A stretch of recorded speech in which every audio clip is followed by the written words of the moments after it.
Halo, assalamualaikum warahmatullahi wabarakatuh. Ketemu lagi dengan Mas Hato, channel yang membahas masalah psikosomatis, GERD, ANSI, dan asam lambung. Dalam video kali ini Mas Hato ingin menjelaskan sedikit tentang penyebab mimpi buruk. Oke, simak terus video Mas Hato selanjutnya. Bismillahirrahmanirrahim. Jadi begini ya teman-teman ya, ketika teman-teman itu mengalami mimpi buruk ya, bagi penderita kecemasan, anxiety disorder itu seringkali mengalami mimpi buruk. Nah, mimpi buruk itu sebabnya dari mana? Nah, ini Mas Hato akan jelaskan ya.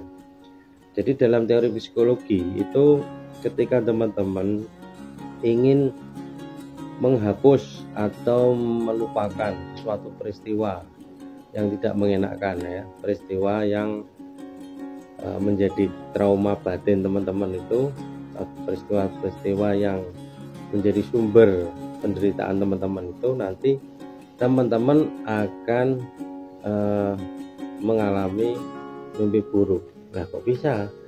Ya bisa karena begini. Nah, ini ya penjelasannya seperti ini.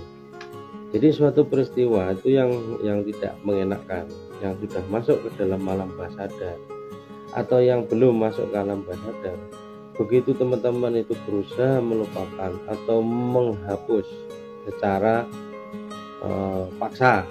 Nah, secara paksa itu artinya teman-teman itu berusaha keras ya. Misalnya teman-teman itu putus cinta misalnya ya. Nah, teman-teman berusaha melupakan si dia, melupakan.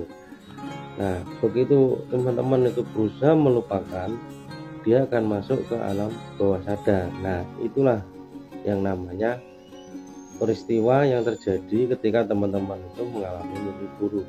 Jadi ketika teman-teman itu mengalami ketakutan terhadap sesuatu, maka yang terjadi adalah teman-teman akan mengalami mimpi-mimpi yang itu adalah representatif dari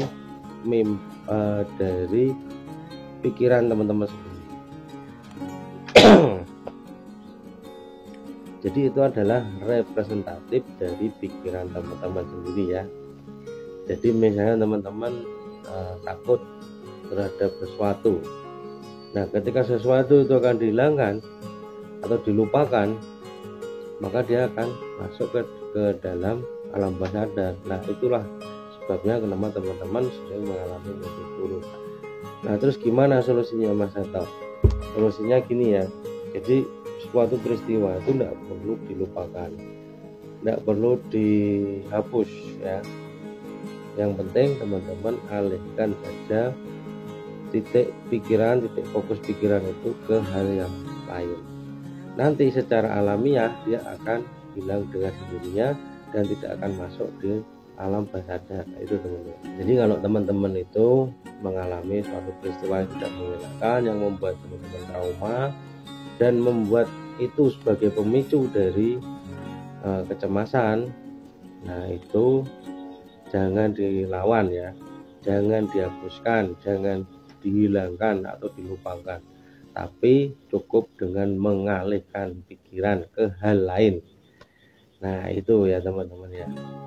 Jadi misalnya teman-teman mengalami mimpi buruk ya, mimpi buruk itu macam-macam ya, Mas Hato nggak bisa sebutkan ya. Nanti kalau teman-teman ada pengalaman mimpi buruk, silahkan tulis di kolom komentar. Karena apa? Ketika teman-teman mengalami mimpi buruk, pasti itu ada kaitannya dengan suatu peristiwa yang membuat batin teman-teman itu menderita. Ibaratnya luka dalam ya, luka batin yang sangat dalam. Nah, itu akan muncul di alam bawah sadar ketika teman-teman berusaha untuk melupakan. Jadi kalau bisa teman-teman jangan dilupakan ya, tapi dialihkan pikirannya. Jadi nanti kalau dialihkan pikirannya, nanti dia akan hilang dengan sendirinya. Nah, oke, itu aja teman-teman yang bisa Mas Hato sampaikan pagi ini. Semoga bermanfaat. Semoga teman-teman itu diberi kesehatan, diberi semangat untuk terus berusaha untuk sembuh apapun caranya ya teman-teman ya. Yang penting caranya itu diridhoi oleh Allah Subhanahu wa taala. Baik lewat herbal maupun terapi maupun psikiater, monggo silakan. Yang penting teman-teman itu jangan putus asa. Oke teman-teman, salam sehat, salam bahagia. Assalamualaikum warahmatullahi wabarakatuh.